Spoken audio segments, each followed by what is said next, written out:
안녕하세요. 한 주간도 잘 지냈죠? 건강들 하시고 우리 학우님들을 직접 만나서 오프라인 수업을 해야 되는데 이렇게 영상을 하다 보니까 참 아쉽네요. 그렇지만 영상으로 이렇게 할 수 있어서 그래도 감사합니다. 지난주에는 하나님에 대해서 강의를 했죠. 하나님은 누구신가 대해서 했는데 하나님은 한마디로 말하면 창조주 하나님이시다. 하나님께서 우주 만물을 창조하시고 인간을 창조하시고 인간의 생사화복을 주관하신 분이 전능하신 창조주 하나님이시고, 그리고 하나님의 성품은 한마디로 말하면 사랑의 성품이었던 것입니다. 하나님께서는 조건 없이 아가페적 사랑을 실천을 하셨던 거예요. 사랑은 둘로 나눈다겠죠. 로고스 사랑과 아가페 사랑. 로고스 사랑은 인간적 관점에서 봤을 때 조건적 사랑이죠. 조건을 가지고 접근하는 사랑, 이게 로고스고, 그러나 조건 없이 무작정 사랑하는 것이 아가페 사랑인 거예요. 우리 하나님께서는 이 아가페 사랑을 가지고 우리 인간을 사랑하시고 죄인을 사랑해 주시고, 그래서 우리가 구원을 받게 해주고 하나님의 자녀로 삼아주신 거잖아요. 그러므로 하나님을 믿고 하나님 안에서 사는 것이 진정한 행복이고 희망이며 생명인 겁니다. 오늘은 제7장 교제 중심으로 와서, 그러면 예수님은 누구신가? 교회 다니는 우리 학우들은 하나님에 대해서, 예수님에 대해서 잘 알고 있었지만 교회 다니지 않는 우리 학우들은 이런 내용을 처음 들을 수가 있어요. 오늘은 예수님이 어떤 분이시고 예수님이 어떤 사역을 하셨고 예수님에 대해서 오늘 강의하고자 합니다. 그러면 예수님은 누구신가?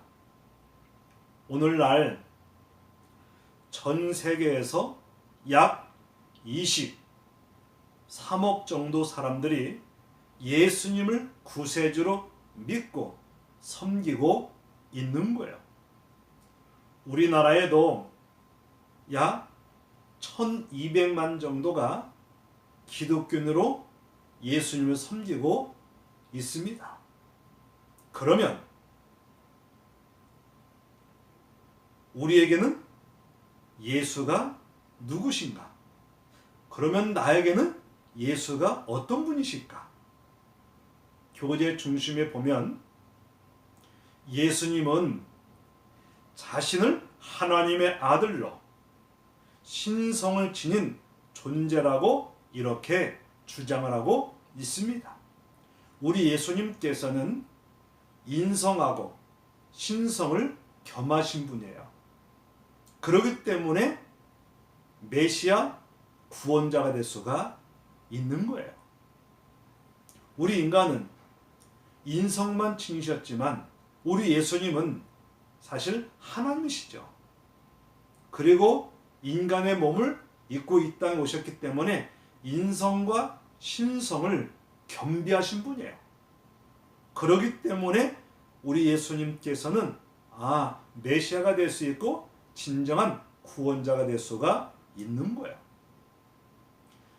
성경 역사를 보면 예수님의 제자들은 예수님의 죽으심과 죽음의 권세를 깨치고 부활하신 예수를 믿으며 이 복음을 전하다가 심지어는 순교까지 당했던 것을 보게 됩니다. 이 예수님의 제자들이 예수님은 하나님의 아들이시면서 인류의 모든 죄를 짊어지시고 죽으셨다가 죽음의 권세 깨치고 3일 만에 다시 부활하시고 승천하시고 하나님 보좌에 계신 거죠. 이것을 가지고 복음을 전하다가 예수님을 소개하다가 심지어는 순교를 당했던 것을 보게 된 거예요. 그렇기 때문에 예수님은 신성과 인성을 겸하신 하나님의 아들로서 이 땅에 오셔서 인류를 진정으로 메시아 구원자가 될 수 있기 때문에 이것을 아는 제자들이 생명을 내걸고도 복음을 전했던 거예요. 어디 그뿐입니까? 우리나라 최초의 예수님을 전하기 위해서 선교사로 오셨던 토마스 선교사, 이런 분들도 사실 정말 안타깝게 돌아가셨고, 그리고 이 복음이라는 것은 뭐냐? 이 기쁜 소식이에요. 좋은 소식인데 예수님의 탄생이 좋은 소식이고 예수님의 죽음과 부활이 좋은 소식이죠. 이것을 뭐냐면 이거 굿뉴스, 좋은 소식. 이 예수님 자체가 복음인 거예요. 그래서 복음인 거예요. 이것을 아는 사람들, 이것은 전할 수밖에 없는데 이 제자들이 예수님의 죽음, 부활 여기에 해서 복음을 전하다가 생명까지도 순교를 했던 것을 보게 돼요. 예수님은 하나님의 아들로 신과 인간의 정체를 풀 수 있는 열쇠를 지니신 분이라고 소개하고 있어요. 이 말은 결국 뭐냐? 하나님의 아들로 신으로 이 땅에 오셔서 하나님과 인간의 관계, 이것을 정체를 풀 수 있는 분이 누구냐? 바로 예수 그리스도신 거예요. 이 주장에 대해서 어떻게 반응하냐에 따라서 사람의 운명이 좌우가 되는 거예요. 한마디로 말하면 예수님은 하나님의 아들이신데 이분은 인성과 신성을 겸하신 분이구나. 그렇기 때문에 하나님과 우리 인간의 관계를, 이것을 해결할 수 있는 분은 누구밖에 없냐? 하나님의 아들 메시아 예수 그리스도밖에 없다는 거야. 이것을 내가 어떻게 반응하느냐에 따라서 우리가 그 결과에 따라서 운명이 좌우될 수가 있습니다. 한마디로 말하면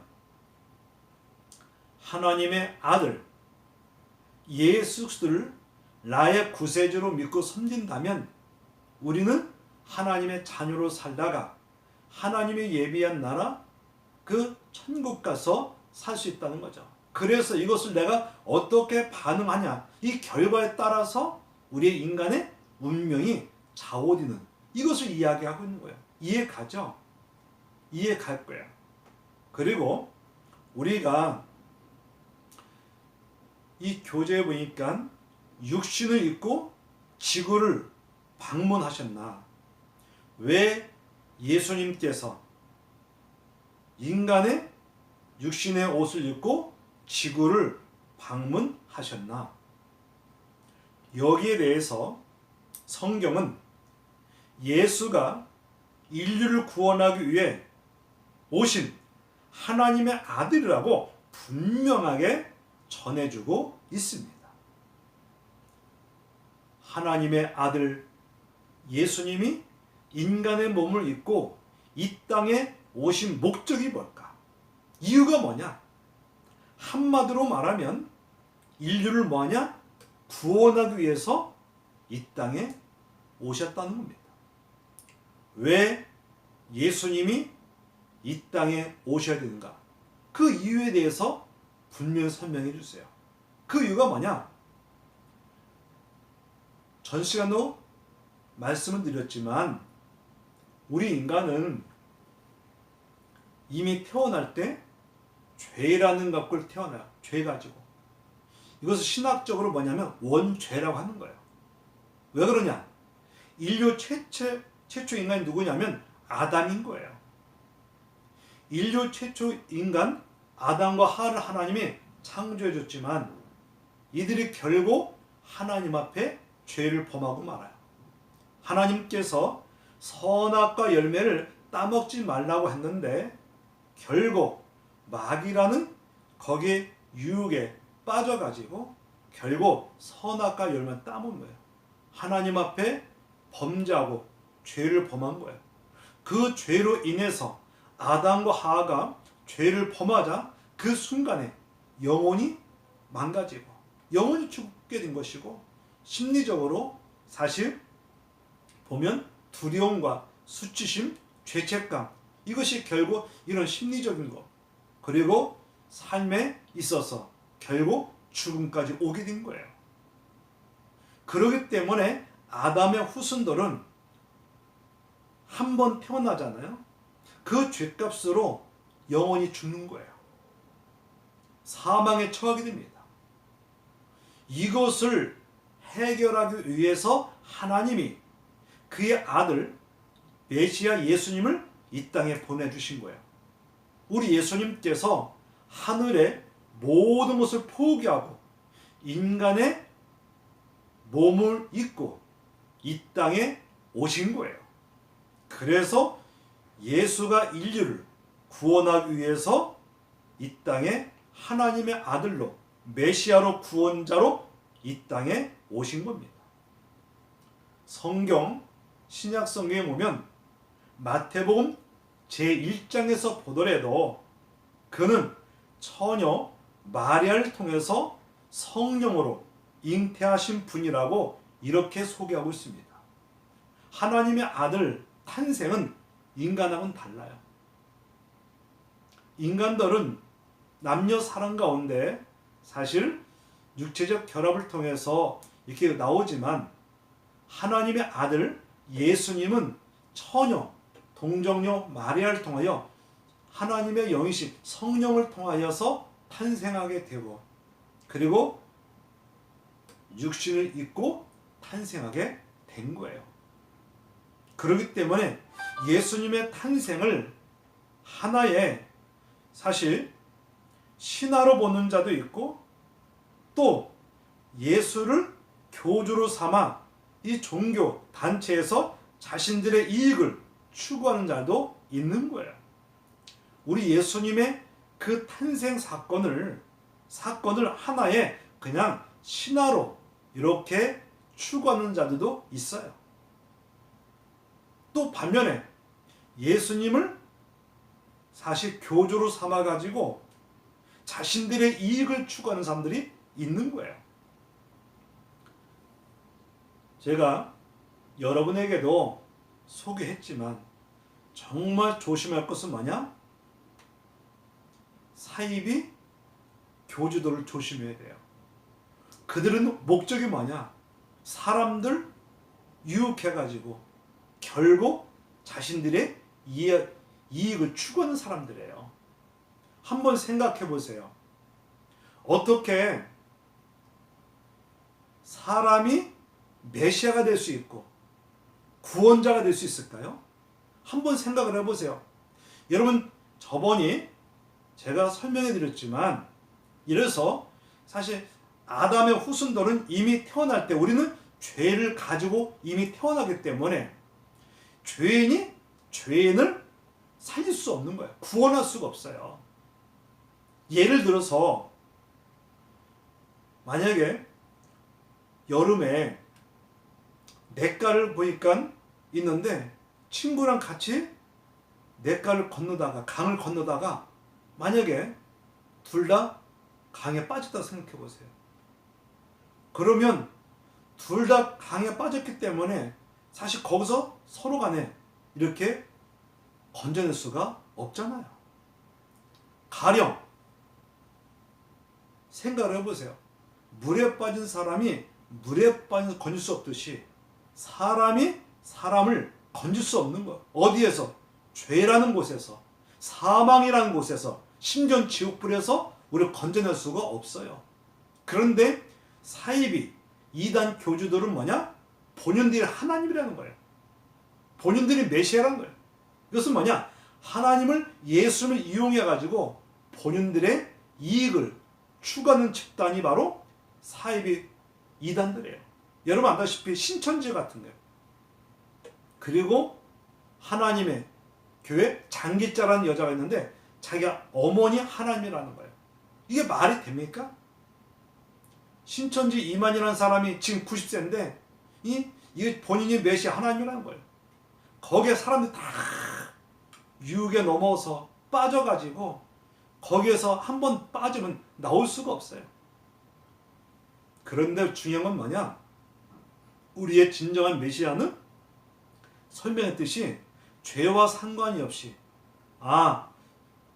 이 처녀 동정녀 마리아 성령을 통해서 잉태하신 그 죄와 상관이 없는 하나님의 아들만이 인류의 메시아가 될 수 있고 구원자가 될 수 있는데 이것을 어떻게 받아들이고 반응하냐에 따라서 운명의 좌우가 되는 것인데 그러기 때문에 사실 이런 경우가 있고 이 그리스도인들은 뭐냐? 이 초자연적 사건들 중에서 예수님의 동정녀 탄생을 믿고 하나님에게는 능력이 있기 때문에 처녀를 통한 탄생으로 신성을 지닌 존재라고 믿은 거예요. 그렇다. 우리 예수님께서는 하나님의 아들이지만 결국 이 동정녀 마리아라는 사람을 통해서 성령 하나님의 영을 통해서 잉태되어서 이렇게 나오셔서 죄와 상관없이 메시아 구원자가 될 수가 있는 거구나. 이것을 우리 그리스도인들은 믿게 되는 거예요. 그 예수님의 탄생 이야기가 무엇을 의미하냐? 여기 임마누엘 실현이라고 교재는 이렇게 설명했습니다. 임마누엘 이건 뭐냐? 함께한다는 거예요. 함께한다. 우리 하나님께서는 우리 인간들과 늘 함께하시죠. 중요한 건 뭐냐? 우리 예수님께서 사실 임마누엘로 이 땅에 오셨어요. 어떻게 보면 예수님의 탄생 이해 무엇을 의미하냐? 임마누엘 실현인데 이 성서 역사는 뭐냐? 세상사에 참여하는 하나님에 대해서 증거하고 있는 거예요. 역사의 흐름, 하나님의 섭리, 하나님의 뜻 가운데 모든 것이 진행되어 가고 있고 또 하나님이 거기에 늘 함께 하는 것을 보게 됩니다. 보게 돼요. 심지어는 우리 예수님께서 하늘의 모든 것을 포기하고 인간의 몸을 입고 이 땅에 오신 거예요. 예수님의 이 독특한 탄생이시지만 겸손하시고 가난한 출발인 거예요. 만왕의 왕으로 오셨지만 우리 예수님이 이 땅에 오셨을 때 어디서 태어나신지 아십니까? 말 구육간에서 탄생하신 거예요. 화려한 하나님의 아들 만왕의 왕이신 예수님께서 탄생할 때 어떤 화려한 왕궁에서 나오신 것도 아니에요. 그 당시 말 구유에서 예수님이 탄생하신 거예요. 우리 예수님은 진정으로 겸손하게 이 땅에 오신 거예요. 그리고 예수님은 이 땅에 오셔가지고 섬김의 삶을 사셨어요. 섬김의 삶을 사는 거예요. 겸손과 섬김의 이 삶을 사신 거예요. 우리 예수님께서는 어떻게 보면 정말 모든 것을 행할 수 있음에도 불구하고 이 땅에 오셔서 겸손의 삶을 사셨고 그리고 더 나아가서는 섬김의 삶을 사셨던 거예요. 섬김의 삶을 사셨어요. 우리 예수님께서 정말 낮은 자는 섬기고 심지어는 제자들 발까지도 다 씻겨주는 정말 겸손한 삶을 사신 거예요. 그리고 가난하고 소외당한 자 이들과 함께 하셨어요. 예수님이 이 땅에 오셔서 이제 사역을 하시고 하셨을 때 섬김의 삶을 사셨고 겸손의 삶을 사셨지만 그 당시에 보면 소외당하는 사람들, 외로운 사람들, 이런 사람들 외면하지 않고 예수님이 그들을 사랑으로 대해주셨던 거예요. 이해가죠? 아, 그렇구나. 하나님의 아들이신 예수님이 이 땅에 오셔서 이 겸손과 섬김과 더 나아가서는 정말 그들의 삶을 이 소외당하고 외로움 속에 있는 사람들, 고통 속에 있는 사람들, 우리 예수님께서 그들을 사랑하신 거예요. 그리고 그들에게 정말 그들과 함께 사랑을 나누면서 행했던 것을 보게 돼요. 그리고 예수님이 성육신 하신 목적이 뭘까? 왜 예수님이 인간의 몸을 입고 이 땅에 오신 목적이 어디 있느냐? 지금까지 설명했던 내용이 여기에 소개되어 있어요. 한마디로 말하면 예수님의 삶을 통해서 하나님의 사랑을 전하고 구원의 길을 열기 위해서 이 땅에 오신 거예요. 하나님의 사랑을 실천하신 거예요. 우리 하나님께서는 사랑의 하나님, 우리 예수님도 사랑으로 사실 이 땅에 오셔서 우리를 정말 사랑한 거예요. 그렇기 때문에 우리 예수님께서 우리를 너무나 사랑하기 때문에 구원의 길 열어주신 거예요. 구원의 길 열어주신 거예요.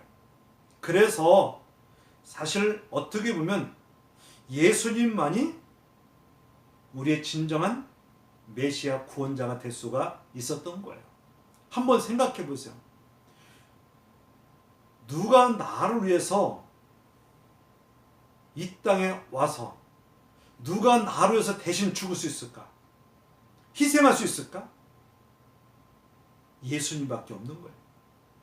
하나님이 그만큼 우리 인간을 사랑한다는 거예요. 그만큼 사랑하기 때문에 하나밖에 없는 독생자 예수님을 이 땅에 오셔서 인류를 구원의 길을 열어주신 거예요. 한번 생각해 보세요. 이 지구상에 아까도 설명했지만 사람이 사람을 구원할 수가 없잖아요. 죄 때문에 죽음이 왔고 사망이 왔고 심지어는 우리가 분명할 것은 이 내세 세계, 천국과 지옥이 있다는 거죠. 그래서 우리가 예수를 영접하고 예수 믿음으로 말미암아 우리가 죄사함을 받고 구원을 받고 하나님의 자녀로 살다가 하나님이 예비한 나라 천국 가서 살 수 있다는 그 내용을 말해 준 거예요. 그래서 우리가 예수님의 삶을 통해서 하나님의 사랑을 전하고 구원의 길을 열기 위해서 이 땅에 오신다는 거죠. 오신 거예요. 하나님께서는 인간의 운명이 허무와 고통 가운데 살다가 죽음으로 마친 것보다 뭐냐? 하나님의 사랑, 예수님의 사랑을 경험하면서 영생을 얻게 한다는 거죠. 이해가죠? 하나님이 아들이 이 땅에 오신 목적, 한마디로 말하면 뭐냐? 죄인을 사랑하고 구원하기 위해서 이 땅에 오셔서 죄인들 위해서 예수님이 십자가에 못을 박혀 돌아가신 거예요. 한번 생각해 보세요. 우리 예수님은 이 땅에 오셔서 허물도 없고 죄도 없고 잘못한 것이 없어요. 그런데도 왜 십자가에서 그렇게 못을 박혀 돌아가실까?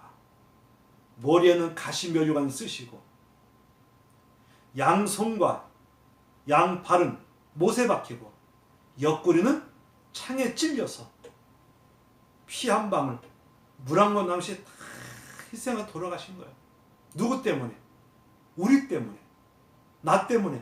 우리 죄인들을 구원코자 하나님의 아들 메시아 예수님 이 땅에 오셔서 희생 제물을 드신 거예요. 희생 제물을 됨으로 우리 죄로 인하여 죽을 수밖에 없는 인생들을 살려주신 거예요. 그리고 하나님의 자녀 만들어주셨고 하나님과 교제할 수 있도록 만들어주신 거예요. 이게 바로 예수님의 은혜인 거예요. 그렇기 때문에 인간의 어떤 행위나 노력으로는 구원받을 수 없는데 예수님의 십자가 그 피 의지하고 믿음으로 우린 죄에서 사함을 받아 하나님의 자녀로 이렇게 살아갈 수 있는 거예요. 반면에 인간의 운명이 허무, 고통 이 가운데 삶을 살다가 만약에 죽음으로 마친다면 그것처럼 불행이 없잖아요. 아무리 세상에서 화려하게 잘 산다고 해도, 아무리 세상에서 잘났다고 해도 한 번 태어난 사람은 한 번 죽게끔 되었어요. 이 죽음과 사망은 그 누구도 거기서 벗어날 수가 없잖아요. 죽음 아픔, 죽음만큼 공평한 게 없어요. 배운 사람이든 못 배운 사람이든 가진 자든 못 가진 자든 인종차별 없이 한 번 태어난 사람은 한 번 죽는 게 정한 이치인 거예요. 정한 이치요. 이게 결국 성경에 나오는데 한 번 죽는 것은 사람에게 정한 이치라고 히브리서 말씀에 보면 이게 다 나와요. 다 나오게 돼 있어. 아, 그렇구나. 한 번 태어난 사람은 한 번 죽는 것이 정한 이치다. 근데 성경에 다 나와 있는 거고, 또 성경에 보면은 하나님이 세상을 이처럼 사랑하사 독생자를 주셨으니 이는 그를 믿는 자마다 멸망하지 않고 영생을 얻게 하려 하심이라는 거죠. 그래서 우리 하나님의 아들 메시아를 우리가 영접하고 믿음으로 말미암아 우리는 이렇게 영생을 얻으며 영원히 살 수 있는, 이것이 정말 중요한 요소라고 교재 얘기하고 온 거예요. 그리고 예수의 삶은 나의 삶과 다른가? 예수 그리스도의 삶은 고난의 연속이었어요. 결국 십자가에서 죽음을 맞이했어요. 예수님 탄생했을 때 그 당시에도 사실 예수님에 대해서 해서 그 당시 어떤 일이 벌어지냐면, 야, 2살 이하 남자들은 다 죽여버려라. 그런 현상에서 예수님이 탄생해서 성장하셨고, 또 피난처로 가셔서 어려움을 겪고 있었고, 심지어는 성인이 되어서도 우리 예수님께서는 그 당시 그 사역하실 때 많은 시기, 많은 핍박을 당했어요. 결국은 뭐예요? 십자가에서 고난의 십자가를 지신 거잖아요. 결국 뭐냐?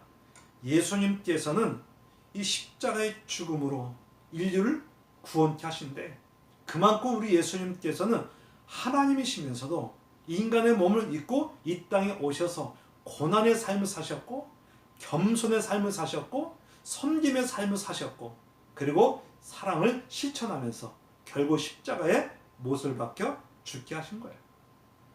그 예수는 뭐냐? 천국 복음을 전할 뿐만 아니라 천국의 삶인 사랑을 실천하셨어요. 우리 예수님께서 이 땅에 오셔서 사실 사랑을 실천으로 옮겼던 거예요. 사랑했던 거예요. 그 당시 사회적 약자들과 함께 지내면서 그들의 문제를 해결하는 능력을 보인 거예요. 그 당시 유대 사이에서는 사람 취급받지 못한 사람을 많았어요. 세리라는 것은 뭐냐? 그 당시 로마의 그 세금을 걷어들인 사람, 그 당시 사람들을 인정하지 않았어요. 세리 같은 사람들, 그리고 창녀들, 그리고 외로움 속에 있는 사람들, 이런 사람들, 정말 그들 외롭게 살았지만, 어렵게 살고 힘들었지만 우리 예수님은 그들을 버리지 않고 오히려 그들을 가까이 하고 그들을 사랑을 품어주신 거예요. 그래서 사회적 약자들, 어부들 같은 사람들, 그 당시 어떤 고위층보다는 사회적 약자들, 우리 예수님이 그들을 사랑하고 가까이 지내면서 행했던 것을 보게 돼요.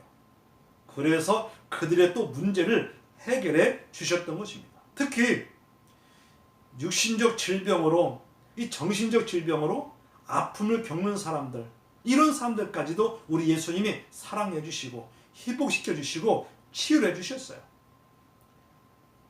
예수는 자신의 병자며 죄인이라는 것을 알고 오는 자들 문제를 다 해결해 주셨어요. 예수님을 만남을 통해서 진정한 인생의 가치관, 삶이 바뀌고 행복한 삶을 누릴 수 있도록 만들어 주신 거예요. 만들어 준 거예요. 특히 그 당시 육신의 질병으로 너무나 고통스러웠던 사람들, 예수님을 만남을 통해서 고침을 받았어요. 예수님 그 당시에 보면 시각장애인들, 눈먼 자들도 예수를 만나서 눈을 뜨게 하셨고, 이 청각장애인들도 예수를 만나서 하고, 안절뱅이 같은 사람도 사실 정말 도저히 일어날 수 없지만 예수님께서 다 회복시켜 치유해 주셨어요. 어디 그뿐입니까? 문둥병 환자들, 이 문둥병 환자들, 이 몸에 썩어가는 사람들, 이런 사람들도 우리 예수님께서 그들을 회복시켜 주시고 다 치유해 주셨어요. 그리고 귀신 들려서 정신병으로 고통을 겪는 사람들, 예수를 만남을 통해서 사실 고침을 받고 그리고 치유받아서 이 정상적인 회복이 되어서 이렇게 했던 거예요. 그만큼 우리 예수님께서는 소외당한 사람들, 외로움에 처한 사람들, 고난에 처한 사람들, 이런 사람들을 진정 사랑했기 때문에 그들을 회복과 치유해 주시고 이렇게 구원의 역사를 만들어 주신 거예요. 이해 가죠? 아, 우리 하나님의 아들 메시아 예수님은 그런 분이시구나, 이것을 알 수 있고, 그런데 단 완악함과 교만함으로 이 거부하는 자에게는 혜택을 누리지 못했던 거예요. 그 당시 예수님 당시 바리새인들, 서기관들, 종교치들은 정말 이들은 교만했고, 그 예수님이 행하신 이것을 오히려 이들이 받아들이는 게 아니라 오히려 본인들이 예수님을 그것 때문에 시기, 질투, 핍박 다 했던 거예요. 그러나 사실 예수님 앞에 자신의 나는 허물이 있고 나는 부족하고 나는 고통 속에 있기 때문에 예수님 만나면 해결할 수 있다. 그래서 예수님 앞에 찾아온 사람들은 정말 이렇게 해결받을 수가 있었던 거예요. 그래서 예수님은 뛰어난 능력과 이 지혜를 가지고 어려운 문제를 다 해결해 주셨어요. 해결해 주셨어요. 외로움에 처한 사람들, 고통 속에 있는 사람들, 이런 사람들 예수님 만남을 통하여 사실 새로운 삶을 살게 되고 이제 행복한 삶과 기쁨에 누리면서 살 수 있었던 거예요. 그 성경에 보면 이런 이야기가 나옵니다. 이 가늠한 여자, 가늠하다가 잡힌 거예요. 그때 사람들이 끌고 와서 예수님 앞에 데려놓고 뭐냐면 예수님을 시험하려고 한 거예요. 그 당시 종교 지도자들, 이런 사람들이 예수님을 어떻게 하면 이제 정말 약점을 찾아가지고 어떻게 할까 하다가 이 가늠한 여인을 현장을 끌고 온 거예요. 성경에 보면 돌로 때려 죽여야 되는데 만약 예수님 앞에서 어떻게 할까? 살릴까? 죽일까? 그럼 만약 예수님께서 흑병돌리를 가지고 죽이세요 이렇게 하면은 만약에 저분 사랑해요 하는 예수님이 아니구나 이렇게 할 수 있고, 만약에 용서라면 정의로운 분이 아니네 이렇게 접근할 수 있어요. 근데 우리 예수님이 뭐라고 했냐면 죄 없는 자가 먼저 돌로 치라고 했어요. 죄 없는 자가 먼저 치라고 하니까 이때 어떻게 하냐? 사람들이 깜짝 놀란 거예요. 예수님께서 그 말씀하실 때 사람들이 다 떠나온 거예요. 그만큼 우리 예수님께서는 지혜도 있으시고 사람의 심리도 다 알고 있고, 그리고 이런 몸과 마음과 이 모든 것을 다 해결할 수 있는 분이 누구냐? 메시아 예수님, 하나님 아들이신 거죠. 아들인 거예요. 그렇기 때문에 이 예수님을 통해서 우리가 해결받을 수가 있구나. 그 예수님 그 당시에는 심지어는 죽은 자들까지도 살려놓으셨잖아요. 그만큼 우리 예수님은 하나님이고 인간인 거예요. 그래서 인성과 신성을 겸하신 메시아 예수님만이 우리의 진정한 메시아 될 수 있고 구원자가 될 수 있다. 이걸 소개하고 있는 거죠. 성경에서는. 이스라엘 종교 지도자들은 뭐냐? 흑백 논리로 이 접근하여 예수님의 지혜는 이부부적 사고를 버리고 통합적 사고로 은혜와 진리를 통한 합리적 시각을 가지고 자비와 사랑과 이것을 행했던 거예요. 그 당시 예수님 당시에 이 종교 지도자들 이런 사람들은 뭐냐? 흑백 논리를 가지고 사람을 정지하고 그리고 거기에 따라서 결과를 맺게 한 거예요. 흑백 논리 이거 물론 이것도 있을 수 있지만 여기에 만약에 했다 보면 만약 흑백 논리를 가지고 한다? 사실 사람이 힘들 수밖에 없어요. 만약에 우리도 만약 누가 나를 정지하고 너 흑백 논리로 만약에 그것을 가지고 어떤 율법적 기준을 가지고 너는 죽어야 돼. 너는 이렇게 해야 돼. 저렇게 해야 돼. 흑백 논리라면 그렇지만 우리 예수님께서는 사실 이 이분법적 사고 이것을 버리고 뭐냐? 통합적 사고로 은혜와 진리를 통해서 합리적 시각을 가지고 그리고 정의와 사랑과 자비와 이것을 사실 행했던 것을 보게 돼요. 그러므로 예수님은 하나님의 아들 메시아가 이 땅에 오셔서 인성과 신성을 겸해서 진정한 메시아가 될 수가 있음을 사실 성경은 이렇게 소개하고 있습니다. 그러면 이 시간은 여기서 마치고 또 다음 시간에 뵙기로 하겠습니다. 예, 알겠습니다.